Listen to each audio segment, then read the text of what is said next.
All right, coming at you with another battle report summary today. We have the Dread Mob on the docket against the Starshatter Arsenal, and the Silent King is back, ladies and gentlemen. So if you're wondering how these two armies match up against each other, you're going to want to stick around because we're going to take this 3-hour game, condense it down into like 20 minutes, give you all the juicy details, what happened, what worked, what didn't work, what we learned, and simply just pass that on to you. So if that's something that interests you, please stick around, and yeah, let's get into it. So we are playing Scorched Earth today. We have Tipping Point, and I'm going to switch over to the list here. I wanted to make it a little bit bigger so you guys can see it.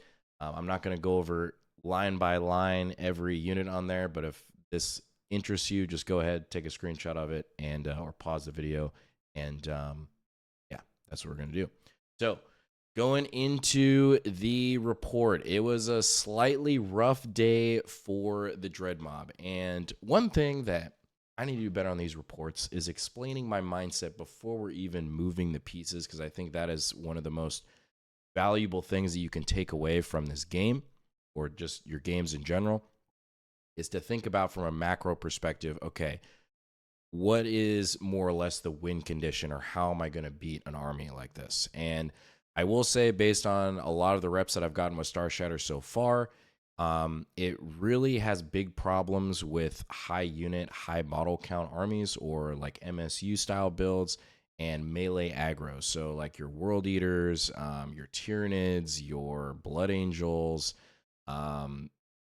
those type of armies, it really struggles into. So I really want to get some more reps on the channel so you guys can see that and how potentially combat it, because it is rough. I think against a lot of the shooting armies out there and some of those other matchups, I think it plays pretty darn well into, but those specific archetypes have been pretty rough. But going into Dread Mob here, so Dread Mob is interesting because they have a lot of units. They have a lot of board control, a lot of OC with the Gretchen unit, because he has that one big block of 20 with Zodrog, and then 5 units of 10 Gretchen. So a big thing for me, but a lot of his stuff is fairly squishy, right? I mean, Gretchen are very easy to kill. They're just like annoying. And the big thing for me is on this mission in Scorched Earth is I'm noticing that, okay, at least on his natural expansion, which really helps, he can't really hide in this deployment, which is definitely going to give me a leg up. He can't really like hide any Gretchen behind a wall or anything like that. He's pretty much always going to be exposed, which really helps Starshatter on this mission, I'm not going to lie. And it's capped at 10 a turn. So like if you're playing Lich Pin or Take and Hold, those missions skew a little bit better into like like an orc type army, because they play primary a lot better, especially like in the early game, than Starshatter is going to do. So Starshatter loves missions like Scorched Earth just because it's very easy for them to lock in their 10s and kind of create this draw scenario for the first couple battle rounds, and then you're really going to edge out in round 4 and 5 because they probably don't have a lot of resources left to score secondary and or primary, and you can pull away with the game. And that's more or less what happened here and what you're going to see unfold, okay? So here's the deployment. Pretty standard stuff. You guys have seen my deployment breakdown video, so I'm not going to go super in depth on that. But this is essentially the deployment, and let's get into the game here. So we are actually going to go first, and we get Cull the Horde, which we can actually do with Zodrog unit, but there's really no way for me to interact with it turn 1. So we are going to cycle it. Unfortunately, we get Assassination. Definitely a debate. I'm experimenting, like, is it good? I mean, because you do have Emotech for the CP farm, so is it good to cycle turn 1 or is it not? I don't know. Tough to say.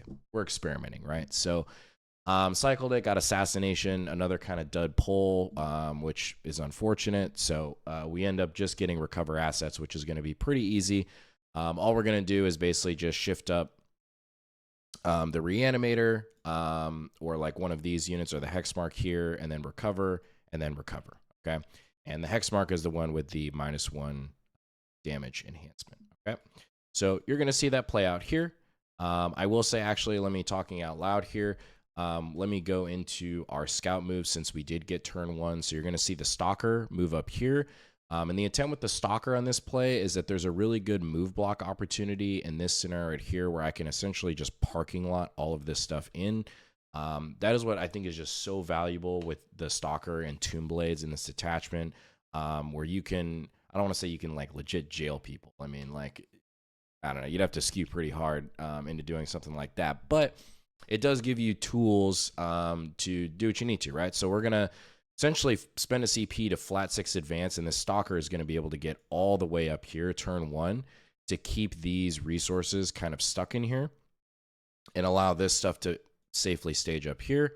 And then these Tomb Blades are going to scout up, and we're actually going to be able to draw a line right here on this unit. So you're going to see what happens here as we shift these resources up is allows the Tomb Blades to shoot here, Stalker shoot here, and we create kind of this mini move block here to block stuff in, right? So it forces him to get those flash gets and those tank busters out to try to interact with the Silent King, okay? So going into his turn, his first turn, he's going to get Extend Battle Lines and Sabotage. And this one was kind of tough because there was a world that he could sabotage here, but there is a world that like the king could advance up and then just indirect like this unit. So sabotage was kind of a rough pull for him first turn. And there wasn't a way for him to like really safely do it outside of here without getting shot. So he did elect to cycle it at the end, but he's going to get Extend Battle Lines, just move some Gretchen out onto this point. And he's going to bring these Tank Busters out here to try to do some damage on the king, and that is more or less going to be his turn. Now, one thing I would like to point out, one nasty thing with the hex mark and the -1 damage enhancement is he's a very nice protector in a way because he has the -1 damage. He's lone op, so it forces your opponent to get closer to him. And if they don't, what is nice is it gives the king the flexibility to move off the objective with the flat 6 advance roll, and you still hold the point. So there's some good synergies there. I mean, of course, there's ways to play around it. But I will say what is really nice is that the Hexmark has that free Overwatch. So this really helped in this matchup because he's going to bring these Tank Busters out. And just off the Overwatch alone, he's going to kill 2 Tank Busters, which really skews the math on the unit in terms of doing damage. I mean, you're already kind of skewing the math, obviously, with the -1 damage and the Spider. But with that little combo there, it's pretty nice. It is pretty nice. There's definitely some ways to play around it, but it's also really nice as well when they do shoot at the king because then the Hexmark can shoot again. So then, I mean, he could realistically pick up an entire squad in the early game. Just with those 12 shots, because he's also getting the full rerolls, once to hit and once to wound. So this is essentially what Dylan's turn looks like. And we are going to move things up here. He does not do as much damage as he would have hoped. He's going to shift all of these resources out to basically, he needs to clean up these 2 units here. So we're going to see that play out. And let me see here. Yeah, and then that's pretty much his turn. Okay, so going into my turn 2, we're going to get a 10 on primary, and we get Area Denial and Bring It Down. And we're going to cycle Bring It Down because he has literally nothing exposed and get Sabotage. Okay, so Area Denial is interesting because we can just move either of these flayed ones out here, or we can move the Scorpex out. And it was interesting because the Gretchen do have the react move, which is kind of a tricky situation to play around. But we're going to do the best we can here. So we're going to fast forward here. And I'm just going to show you more or less the board state. So we are going to drop an arc down here just to finish off the screen. I will say that is one really nice thing about the Doomsday arcs is that they're really long, which in some ways sucks, but in some ways they are great for screening your backfield because they are so long and a good footprint. And again, I mean, you only have to tow out like just a little section of it to get the full 100% output of that unit versus like Locust Destroyers or Locust Heavy Destroyers. You know, you have to get that entire brick to get all of the output out of it. So that is one really nice thing about arcs as well. So we're going to complete the screen here. And then we are measuring out the 9 because we're going to drop our 2 unit of Emetics right here. And we intentionally stay out of an Overwatch line right here from the Ludas and the Flash Gits. And then they just clean up the Gretchen, like guaranteed. I love the unit of 2 Emetics. I think it solves a lot of problems, especially in the early game. If you can really push like a hard unit like a Tomb Blades or a Stalker up the flank, to push that board control, and then it allows you to drop those Emetics in a good spot on turn 2 to really clean up whatever is on their natural expansion most of the time, which is nice. And then we're going to shift up the Scorpex here because they're going to try to charge the Gretchen, and then we have the Flayed ones as well here that are going to also charge the Gretchen. Okay, so that is pretty much the turn. King's going to move up, just kind of anchor down our objective, do some shooting. We're going to try to, like, I think we're trying to draw a line to the truck, and you're going to see how the turn plays out here. So the truck dies. We clean up some Gretchen. Tank buses are dead. He's got some guys back here. The Flayed ones come in and just completely rinse that unit because they're below half strength. So they're getting, I mean, Flayed ones are just ridiculous in this attachment for 60 points. It is just crazy. Like, I borderline almost want to run 2 units of 5, to be honest. They are that good. So they clean up the Gretchen there. We get area denial, and then we're going to move into Dylan's turn. So his turn 2, he's going to get a 5 on primary because he holds his home. He's going to get Assassination and Storm Hostile. He doesn't cycle any of those. Going to be pretty hard to get Assassination this turn. He could try to go for the Hexmark, but not ideal. And then he's going to get Storm Hostile pretty easy with the Flayed one. So he's going to move up on the objective with the Gretchen. Tank buses are going to come out here, draw a line to the King. Gorkonaut's going to come out, and I believe this is also his Wa turn. So I'm just going to see. So you see all this here. And then, again, you're seeing the combo happen here where we keep the Reanimator back. Don't stress about having the Reanimator always within range of the King, at least like in their turn, because you're playing for that react move, right? So even if you had like the Reanimator back here, which would honestly probably been a smarter play on my part just to prevent him from shooting at him at all, because you know the King could just shift back here, get the flat 6 advance, and then you're still holding the point with the Hexmark, right? So he's going to shoot at the King. He's going to flat 6 advance back. I don't know. I mean, Starshatter is in such a weird place where, like, I genuinely don't think it's a crazy overpowered detachment. It's just like the combo, I feel like, with the King and all the auras is just, it is kind of feels bad in the tournament setting where there are just certain armies that just cannot do anything to this. And then there are certain armies that definitely have like an answer to it. So I don't know, take that as you will, but that's essentially what happened. And then he cleaned up these resources were dead, and then these resources. So we'll speed this up here. As you can see, boop, they're gone. And then going into my turn, so turn 3, we're going to get a 10 on primary again. And then we are going to get overwhelming force and behind enemy lines. So that's going to be a dud this turn. I was kind of short on CP, so I didn't elect to cycle that card. And overwhelming force is going to be easy. We're just going to clean up these Gretchen, clean up these units, and then call it a day. So this was the first, I think, big error of the game is I mismanaged my CP, which I really want to highlight here for you guys because I only had 1 CP going into bottom of 2. And what I always need to make sure that I always have 2 going into a phase because I need 1 for ingress and I need 1 minimum to flat 6 advance the King, potentially. So what it prevented is me not being able to put Praetorians right here, which was a huge error, as you're going to see, because that cost me not being able to basically just bring these guys over here and clean up all of these resources, right? So you're going to see why that was a huge issue because it created a sequencing nightmare where these Lich Guard are Praetorians, by the way. They're a proxy for right now. Where it was a sequencing nightmare to try to get these Gretchen off and the Flash Gits and keeping everything within LOS. So as you can see here, basically as the turn unfolds, we're going to clean this up, shift the King up, do some damage, see how this plays out here. One second here. And then, oh yeah, we clean up the first Gorkonaut here because it towed into the objective.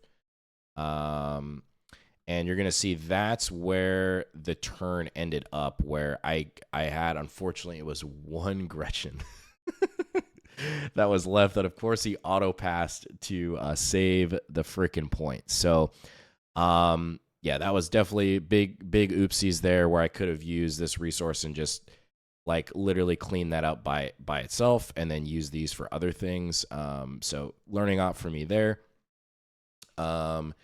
And yeah, then going into his turn, so he's going to get a 10 on primary, and then he's going to have Storm Hostile, or excuse me, he's going to have Overwhelming Force and no prisoners, which is a really good turn for him because I have all these little units just sitting out there for the taking. So he's going to clean up this, going to clean up this, going to clean up this, and then Overwhelming Force, he goes after these two units on the point, which was, I think, also a learning opportunity for me, where they didn't really necessarily need to be on the point at that point because of I didn't need to really react, move the king back because he had lost too much at that point in terms of like anti-tank and just damage from a board state, if I could talk, a board state perspective, where I don't need to move the king anymore, just park him on the point, keep these guys off, still giving the auras, and then you prevent like literally giving him basically free 5 points on Overwhelming Force. So that was also like definitely an error on my part. But so he's going to get that, and that's basically his turn. So you can see all of those go away. And going into my turn here, we're going to get another 10 on primary, and then we are going to get Mark for Death and engage in all fronts. So we get engage on all fronts for 4. That's going to be pretty simple here because we have another unit of Praetorians, I believe, that we can draw. Oh, yeah, the Praetorians right here that drop in. I forgot to mention that. Yeah, they ingressed in back here. This is the same thing with like Ophidians. I think Ophidians are super strong in this attachment as well. I think, honestly, they're probably better. I want to make Praetorians work, but I think Ophidians are just a better option. But this is just plays that you can do with these type of units, especially as you're killing a lot of resources, they're losing board control, and then you can find these little pockets late in the game to go harass home objective here. So that's what we're going to try to do. So we get 4 points on engage in all fronts. We're shifting up all the resources, and then we're basically just going to try to clean up as much as we can. These guys are going to try to charge in here. King's going to charge in, clean up this unit. We're going to shoot these guys downfield at the Gork. And then most of his army, I think, is pretty much dead at this point. These guys actually make the 10-inch charge to get into the Gretchen. So we get our Mark for Death, and we get engaged on all fronts. And then passing it over to him, he's going to get, unfortunately, a 0 on primary. He gets Secure No Man's Land and bring it down. So he is going to, I believe, kill. What does he kill? What did he kill? I can't remember exactly what did he kill an Ark? I guess he killed something for bring it down, or maybe I misscored it. I don't know. But he got Secure No Man's Land for 2 right here, and then basically we're kind of just talking out the game at this point. We're going to get a 20 on primary because we burned his home objective. We burned this objective in turn 4. And then we're going to hold 2 at the end. And he's going to get Cleanse and Establish Locus. So he can cleanse here, but there's no way for him to interact with this center objective here or get in my DZ. And then that was the game. So finished up 88-59 to the Crons. Very good match against Dylan, as always. And, yeah, I mean, it's I think it's one of those things where, like, yeah, I think it is genuinely just a tough matchup for Dreadmob. I think it is winnable, like, on certain missions and I think certain layouts. But I think it's just one of those things where, like, they're both shooty armies, and it's just, like, Starshatter shoots better.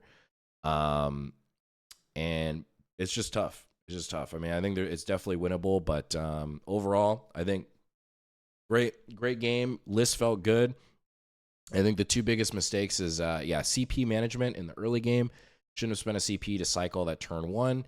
and just a couple little mismanagement here with the accessory units for the king, just keeping them off the objectives. And I think I could have, like, based on those errors, I think it could have been like a 10 points or so there that could have cost me. So other than that, yeah, if you all reached it this far, appreciate you. I'm gonna link 2 videos up top, and yeah, till the next one, peace.